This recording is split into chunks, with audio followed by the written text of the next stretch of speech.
Power is restored to more than 4,000 people who lost electricity overnight due to heavy winds. An update on the outages and the weather.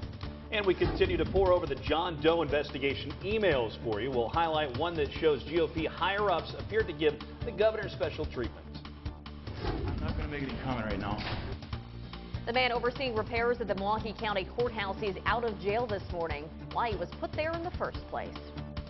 Good morning, everyone. It is Friday, February 21st. I'm Jessica Ty. And I'm Nate Custer. A blustery morning ahead of us today, and we've got team coverage of the challenges those winds are presenting. Our Matt Doyle is live along the lakefront this morning, where you can see it is windy and the snow is coming down as well. Let's go straight to meteorologist Lance Hill, though, because Lance, you're tracking the winds and the snow that's coming down. Man, I'll tell you what, I'm happy to see Matt Doyle finally put a hat on this morning. He broke down. It's needed. Yes, he finally put a hat on. It is windy, it's blustery, it's cold. Let's go right to the numbers. Take a look at some of the very latest wind gusts now. These are our 6 o'clock wind gusts, nearly 50 miles an hour still in Kenosha. Milwaukee winds gusting to 40 miles an hour. Same in Waukesha, close to that up in Sheboygan at 39. Same in Beaver Dam. So please be careful this morning. And now that is blowing some snow around sideways around the area. Wind advisory goes until 3 o'clock for all of southeast Wisconsin. We're going to keep those wind gusts anywhere from about 35 to 50 miles an hour this morning, diminishing later on this afternoon. We mentioned some of that snow coming in. It's sweeping in across the area. We've had some snow showers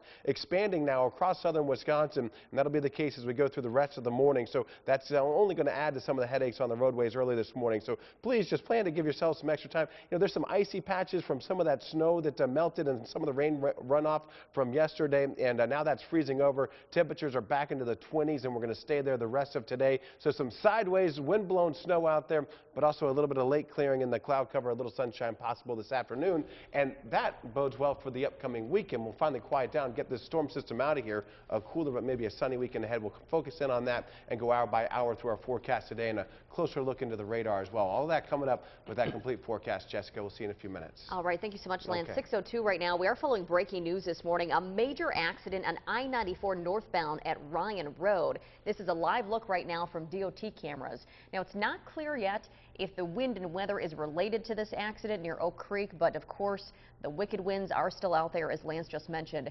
We have reports of a jackknife semi with a car underneath it. You can see on the right-hand side numerous emergency responders with flashing lights on trying to take care of this. It is having a big impact on the traffic. Traffic is moving along at just a crawl, very, very slowly right there. And when we're talking about a jackknife semi and a car underneath it, this is not going to be something that is cleaned up quickly. So if you're about to head out the door and you typically go this way, make sure that you take a different route because you do not want to be stuck in this. No word yet on the extent of the injuries, how bad people might be injured in this, but it's definitely having impact on the morning commute. If you had trouble sleeping through the wicked wind last night, you were not alone. Well, that wind knocked out power to thousands of homes into the early morning hours, and right now high winds continue to whip around the city. CBS 58's Matt Doyle joining us live now from the lakeshore with the details. Matt? Well, we're along the lakefront here at Discovery World. We're going to try to demonstrate some of the wind problems here. You can take a look at up into this area here where we are shining this light. You can just see these areas outside of Discovery World. The wind and the snow just whipping around this area. Now, we checked out some of those power outages earlier this morning, and most of them have been restored across Milwaukee and Milwaukee County at this point. But right now, the snow is blowing pretty hard. The wind is fierce out here, but that doesn't stop people from getting out and going for a jog early in the morning. We saw a couple people in our area just run by us here at Discovery World, so they're not too concerned about the wind. But if you are going out this morning, you want to bundle up because it is going to come at a sideways track and hitting you. And also when you're out on the roads, be careful as well. The gusts can hit the car if you're not paying close attention, so you want to do that. When we were driving around, we had some of those kind of crosswinds blowing at us, and it does startle you a little bit as you head out on your morning commute, so just be careful. But again, the wind is whipping around. Most of the power has been restored by We Energies throughout Milwaukee County and the city. We're live along the lakefront this morning. Matt Doyle, CBS 58 News. All right, thank you very much, Matt Doyle, reporting out in the elements for us. And we want you to stay up to date on the forecast. You can check it out anytime as well as from anywhere with the CBS 58 weather app. It's free to download. You can also get the First Alert forecast on our website. That's CBS58.com. 5 minutes after 6 o'clock right now, the man overseeing repairs at the Milwaukee County Courthouse is out of jail this morning. He's accused of misconduct in office. I'm not going to make any comment right now. Dennis Deacher was released from custody last night. He is now suspended from his role as the county safety coordinator. Dieter has worked with Milwaukee County for 27 years now. He's on the lead team handling the $16 million restoration project at the courthouse after that fire last year. Right now, it is unclear of what he's specifically being accused of since he has not been charged yet. He had an interesting perspective after his release. They do a wonderful job in the jail. Believe it or not, I helped build this building, and they run a very good operation. Everybody should see it once from the inside. Dieter was released from county jail pending further investigation. A Kenosha bus driver fired after fighting a teenager on board his bus is getting his job back. The incident was caught on camera back on January 17th. Here's the video. Now, little more than a month later, a spokesperson for the transit union says Wells has been reinstated. He'll still have to serve a 5-day suspension for continuing to punch the teenager after he was down. 6:06 this morning, a makeshift memorial can be seen right now where a 6-year-old Milwaukee child was hit and killed while walking to school yesterday. Now, the family is dealing with that terrible loss this morning in Milwaukee, and we have video here that was taken earlier at the location where MPS school officials say Corey Stevenson Jr. died early yesterday after a driver struck him near the intersection of 41st and North Avenue while on his way to school at Clark Elementary. Police say the young boy was walking with his older brother and mother, and it appears the young boy ran into traffic. My baby didn't. He didn't deserve to be. He didn't know quite. He was only 6 years old, leaving behind his 2-year-old sister and his 7-year-old brother, who's going to really miss him so much. Very sorrowful words right there. At this time, police say the driver will not be given any kind of citation. However, the case remains under investigation, and it will be reviewed by the district attorney. A Racine teenager is facing up to 50 years in prison over a series of text messages he allegedly sent to a fellow student. According to the criminal complaint, 18-year-old Deshaun Shea sent text to a 15-year-old boy asking to meet in one of the bathrooms at Racine Horlick High School for a sex act. He also allegedly offered to pay that student. Racine police say the teen is charged with child enticement and soliciting a child for prostitution. Right now it is 6:08. An email is released as part of the recently completed John Doe investigation of former Scott Walker staffers, providing new insight into Walker's run for governor, including advice he got from a high-ranking Republican. In the email between GOP Chairman Reince Priebus and Walker, it looks like Priebus was playing favorites behind the scenes over fellow Republican candidate Mark Newman by letting Walker in on Newman's strategy against him. That 2010 email reads, Newman will be looking at 2 areas very soon, the county debt and how it's calculated, something about mortgaging the future and why Walker dropped out of college. Newman says he is not concerned. They spent years looking at this stuff. People spent hours and hours and hours over those years and lots of legal dollars, taxpayer money over those years, and they concluded Scott Walker had done nothing wrong. So who are we to now start picking 1 out of 1,000 and saying, how does this affect you? And Reince Priebus also releasing a statement about the investigation, saying this is nothing more than Democrats using a closed investigation to launch a witch hunt against a Republican governor who is doing great things for the people of Wisconsin. In Madison, a scheduled committee vote on the proposed school accountability bill is canceled.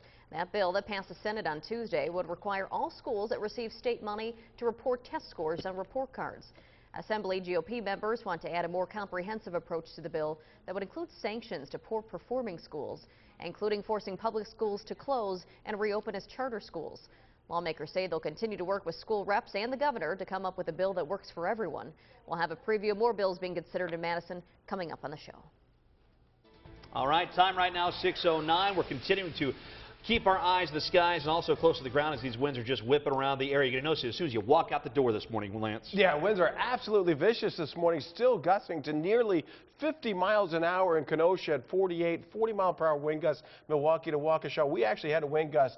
Notice Beaver Dam, you're at 45 mile per hour yesterday evening in Mayville in Dodge County, wind gusting up to 60 miles an hour. So they're still cranking up this morning, and now we have some snow moving across the area, some sideways wind-blown snow. Here's a live look down at 27th and Oklahoma, and if you look close enough here in the street lights or even in some of the car lights, you can see the wind and the snow just flying on by, and already a little accumulation condition here on some of the city streets. Once again, after the rainfall from yesterday, just a wild stretch of weather over the last 24 hours around here. So we continue with our wind advisory. It goes until 3 o'clock for all of southeast Wisconsin. Winds will finally diminish after that, but until then, skirt alert day. Hang on to a steering wheel and the hats, coats, everything out there, as things are going to be flying around. Those morning snow showers, those will continue, it looks like, but we're only talking about maybe a tenth to a quarter, maybe half inch of snow at most with this. Not a heavy snow, but again, it's lingering in some spots and getting blown around sideways, so that will have an impact on the roadways. And then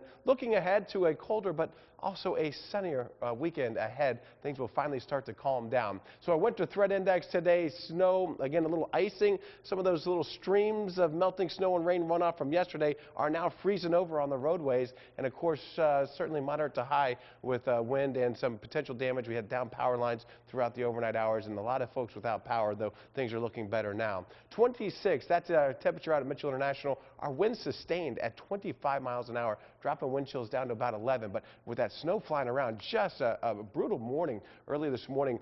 Some snow now extending to the north into Washington and Ozaukee counties, Jackson, Colgate, up through Mequon and Thiensville. But we've had persistent moderate snow from New Berlin down to Muskego, really along Highway Y and 164 out of Waukesha County, and then stretching right along I-43. And then that continues right through Milwaukee as well. We've seen some of that moderate snow. Lighter snows back through Racine and Kenosha County, and then now coming up around Whitewater, Highway 12, we're seeing a batch where it's a little bit heavier. Things are lifting up towards the south or towards the north and the northeast. So our forecast for today, temperatures in the 20s, windy with snow showers this morning, but I think we'll break a little sunshine. The winds diminish by later on this afternoon, so that's the good news. And then also looking ahead to, again, relatively quiet conditions for this weekend.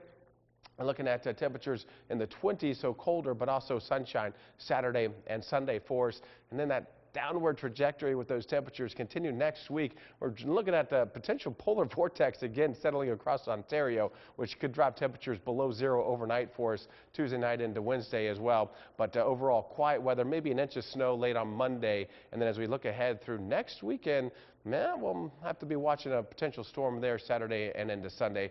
We got a lot of time to work on that forecast, though, of course. And Nate, as always, we'll be back with a closer check-in on that radar in just a few minutes. Okay, thank you very much, Lance. It is 6:12 right now, and there is a serious accident we want to tell you about this time as we take a look through the DOT cameras. I-94 northbound at Ryan Road, and then you also have another accident at 94 at Moreland Road here that they're dealing with as well. But really, that Ryan Road one is the one that we want to talk about this time. A jackknife semi. We've been told that there is a car that is also trapped by that. No word on the injuries just yet, but here's another look right there through the DOT camera. See a significant amount of emergency responders on the scene. Traffic is also backed up quite a bit there with traffic down to just one lane that northbound direction. At this time, Andy Bravelli is using our exclusive iCam. He did just pass by it recently. Andy, I want to know two things. First, about that accident. Also, as I'm looking here at the condition of the roadways, can you tell us what you're experiencing?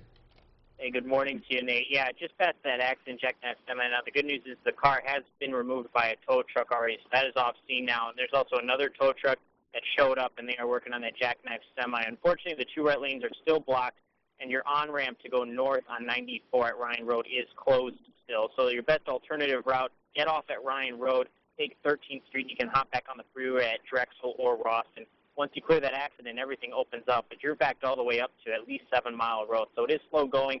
As you can see, the roadways are snow covered. There's not a lot of snow falling, but the wind is definitely causing some visibility issues. So you want to be very careful. It is slick out in these areas, as this accident has already proven. So you want to be very careful. Give yourself a little bit of extra time this morning. Okay, thank you. And I also would tell you about a couple of accidents in Racine County, I-94, one in the northbound direction at Gulf Road, and then also one in the southbound direction on the on-ramp from County G at this time. The situation is starting to settle in Ukraine after an agreement was reached. But globally, the outrage over the violence continues on, including in New York, where a bank is being targeted by protesters mad over connections to Kiev. We'll explain next.